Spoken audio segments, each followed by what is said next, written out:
My name is Andrew Bristansky, and I am a professional photographer based in Montreal. Today we will be talking about the 35 1.4 Distagon ZM from Zeiss. It is a fantastic lens that I've owned for the last 3 years, and I have nothing but good things to say about it, and I will go into detail about the image quality as well as the build quality and what I find this lens is like after 3 years of extensive use. So I'll start off with the build quality. It's got 0.3 stop increments, as all ZM lenses have.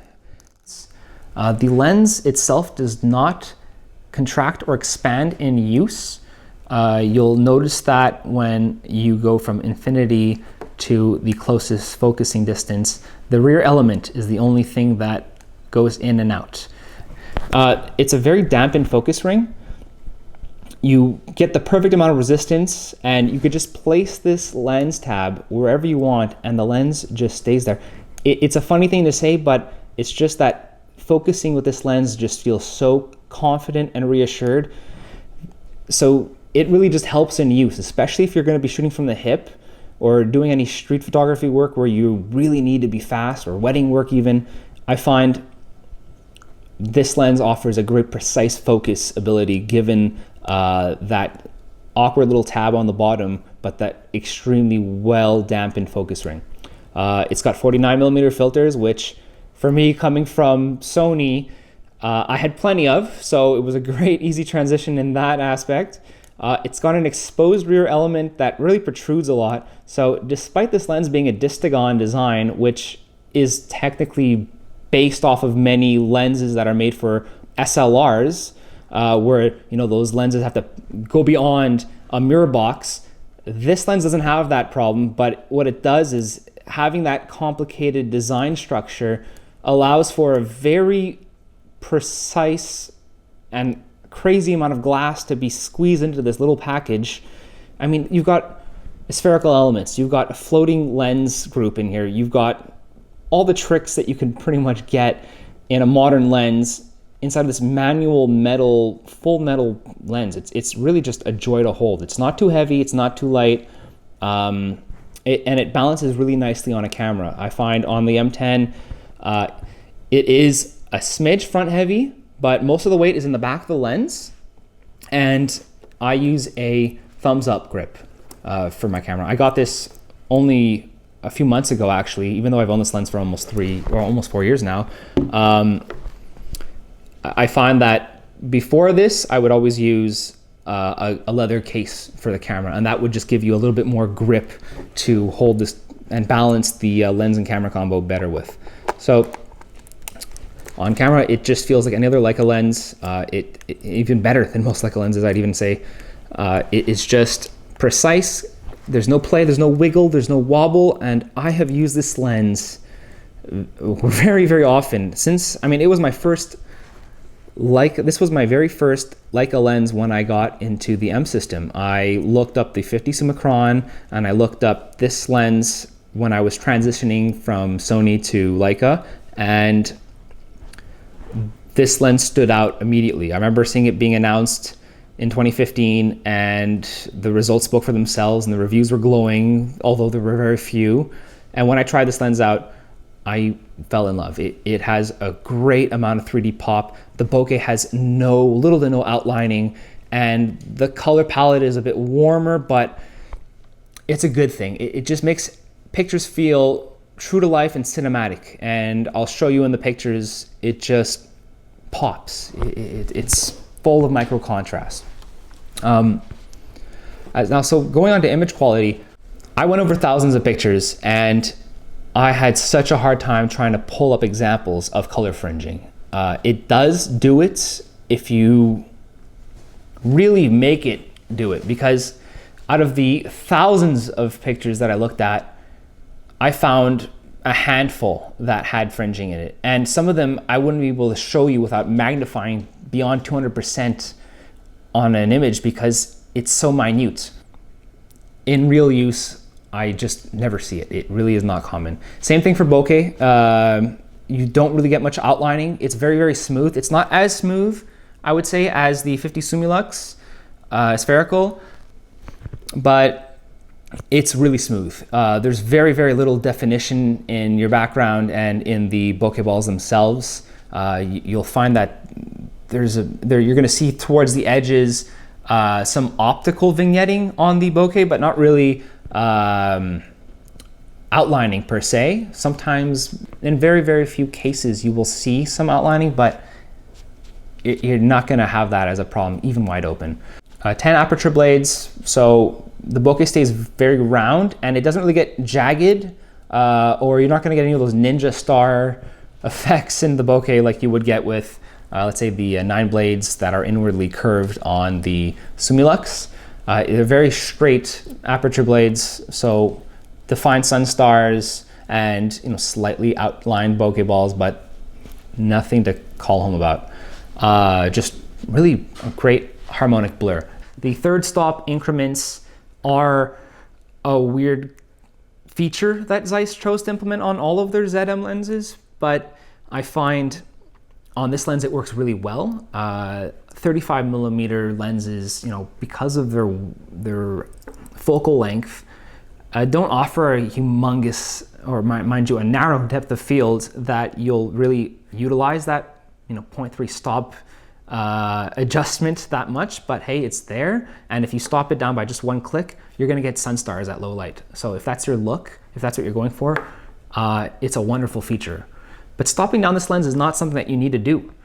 It is sharp wide open. It just blows me away by just how sharp this lens is.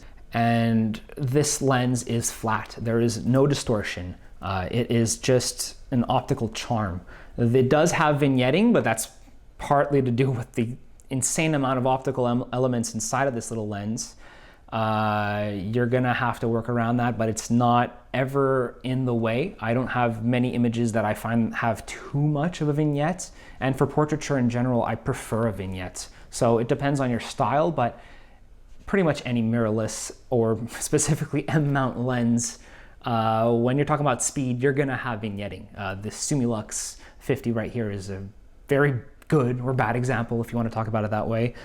You're going to see that there is a smidge of field curvature, but it's never enough to make your edges of your frame look like the depth of field, the shallow depth of field just vanishes in focus. There's always a blur. If you focus on a subject, let's say you're shooting a portrait and your subject is within 2 meters of you,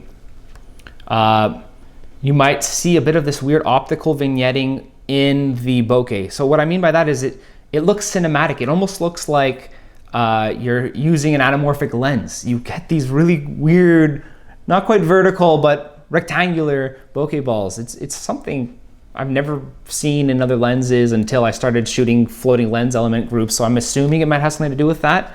I've shot weddings almost entirely with this lens. I mean, I have to remind myself to use another camera, use another lens when I'm out shooting wedding with this lens, because, and specifically the M10, these two are just a match made in heaven. They pair so well. And the finer blockage is not a big deal. It does cut into your 35mm frame lens, that's for sure, but it's never in the way of your focus patch. And you don't need a hood for this lens. You really don't. It just makes it that much bigger and that much more cumbersome. And you're just gonna be knocking around this thing anyway. It's got a chrome brass filter ring. And if you put on a UV filter or any kind of filter, I usually use a circular polarizer when I'm out in daylight with this lens, because it lets me shoot at 1/4000th of a second at 1.4 at ISO 200. It's just perfection, because you're never gonna worry about overly clipped highlights, and you can use that circular polarizer. You just set it up before you go out. I put a red marker on my CPL and I always know when it's aligned. So if I'm shooting vertically, I just rotate the CPL to the top. I'm shooting horizontally, I rotate the CPL to the top. Easy peasy, and you get this, it just amplifies that highlight retention that this lens already has, and it makes the sensor look like it has another stop of dynamic range, because you're retaining so much more shallow detail. You're getting way less clipping that can happen and does happen with the M10 specifically. And it's just one less thing to worry about. And you can keep shooting wide open, which you're gonna wanna do with this lens, because wide open, it's a blast. You don't need to stop down. Stopping down does improve the image quality just a bit. I mean, a lot, but it's still, on 24 megapixels especially, it's still overkill, even wide open. It's incredible how much detail this thing resolves, almost too much. I find that you're gonna want to maybe try to use maybe a mist filter, or lower the, decrease the dehaze slider in Lightroom, because sometimes it can over pronounce skin imperfections and wrinkles and that kind of stuff. So you gotta watch out for that. But that's just, first world problems, I guess. So it is a little bit bigger than I'd like. And you have to appreciate, though, the optical performance of this lens. And I feel like if that's the weakness, the shortcoming of owning this lens, so be it, because when I take it out, I'm always rewarded by the amazing crisp images that it produces, and the reliability of this lens and the dependability of this lens, because as a professional tool, this lens just checks every box. But that's the other thing, though, is for personal use. When I'm walking around all day with a camera, as I always do, sometimes I want to go towards a smaller lens, a little less intrusive lens. And we like to exaggerate in the Leica community about how big lenses can get in the way and how smaller is better. But at low light, 1.4 is 1.4. And on a 35 millimeter, you can get great low light shots. You're usually sticking under ISO 6400, even 3200 for most full day excursions. So it is manageable, and you get to stay in the sweet spot of your Leica sensors or whatever mount you're using it for.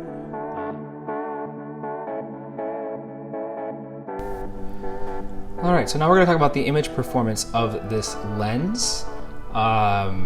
We'll start off with that 3D punch that it is so known for. So here you get an idea of the subject separation that you will get with this lens. I mean, just look at that detail, look at that sharpness. Every strand of hair is in focus. And the background still has some definition, but it just melts away.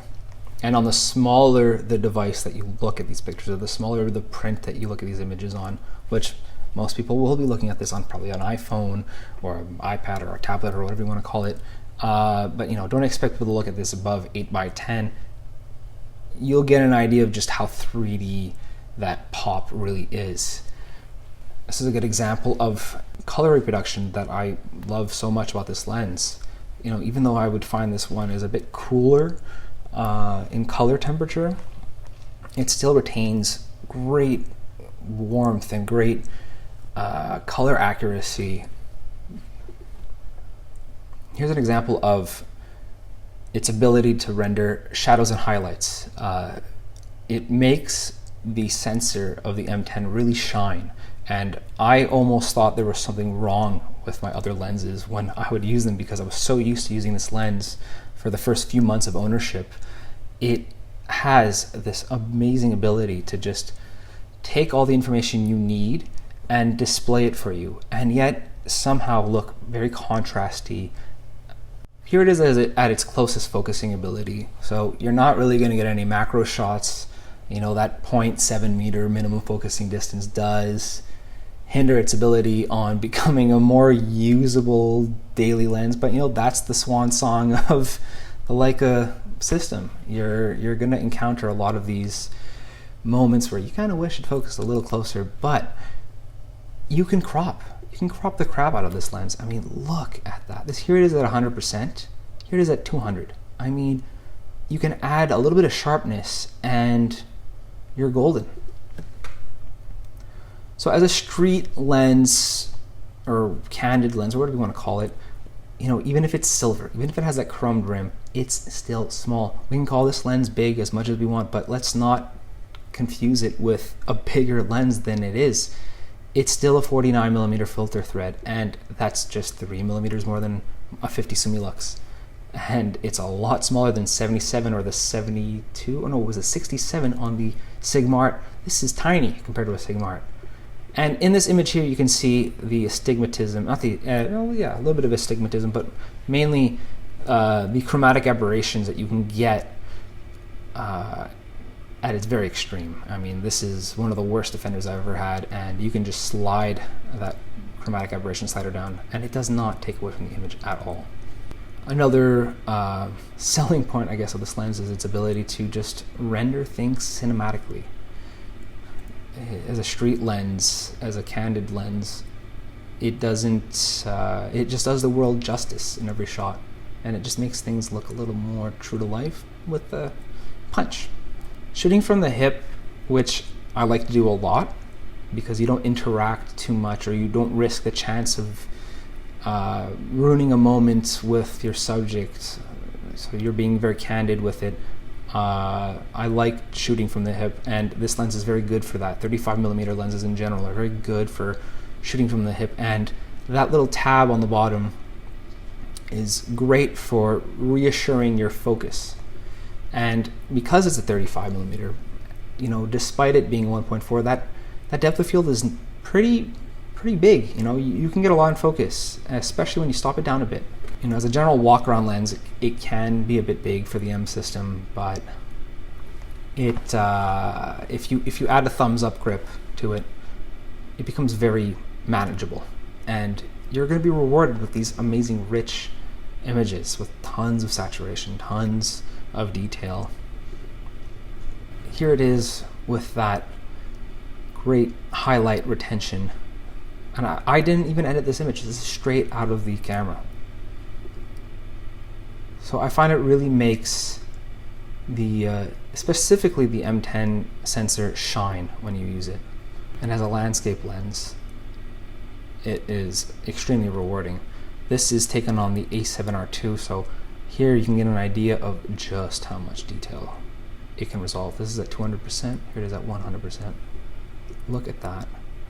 So, like I said, stop down, you're gonna run into, there's a little dirt on my sensor there. You're gonna run into some astigmatism.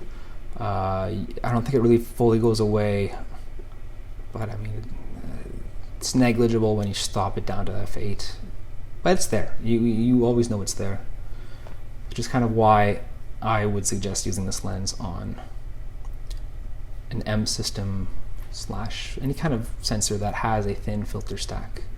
So here we go. Here's an example of some purple fringing in the foliage. High contrast. You know, that's the lens's Achilles heel, I guess you would say. But it's always repairable in post, fixable in post. I love this lens for automotive photography. I think it really excels at cars, even though it's not really what it's made for, but it's so satisfying. That 3D punch that you get, that great contrast just does these sharp edges such good justice. And I like this image here because it gives you a great idea of, once again, that highlight retention, that 3D pop that I keep mentioning, and look at that detail. This is on the M10. I got the front of that Voigtlander 15mm in focus, and then you can see that transition from in focus to out is painterly, I would say, because you can see that stucco or cement wall kind of fade away into mush. It never gets too busy. It really doesn't. And for weddings, you can just compose your subjects anywhere in frame, and you're not going to have to worry about things getting less sharp. I guess the best way to describe the image quality of this lens would be, other than being cinematic, I guess you can say it just feels a lot bigger than it is. You know, you would think that I took these pictures with a much bigger lens. I would never think of it being a 49mm filter thread. Look at that sharpness. Here it is at 100%. Here it is at 200. Pretty unforgiving, actually, which is why you kind of want to use some means to soften your images sometimes. But it adds to that 3D pop that we're talking about.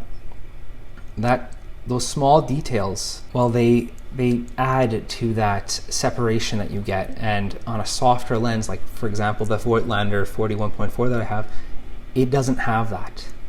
And it doesn't have this glassy look. Here's a great example of that highlight retention. This is straight out of the camera. I did not edit this picture. ISO 200 on the M10 is your secret sauce when it comes to shooting though, because that's the sweet spot for the dynamic range on this camera. You can get up close with your subjects. It's a great environmental portrait lens. You're never quite in the way. And you can shoot this lens as slow as you want. I've shot it up to 1/15 of a second. It has that weight, that balance, but you got to keep in mind that people move, subjects move. So as much as we all like to say, oh, Leicas are great at being stable at low light, well, you got to remember that even if you're not moving, the world around you moves. And that's where 1.4 comes in handy. That's where a fast lens excels. And it's kind of why I just I've had a hard time shooting slower lenses. I owned slower 35mm lenses for the M system even, and I just found that they were great in daylight, but at low light, you're just itching for more speed.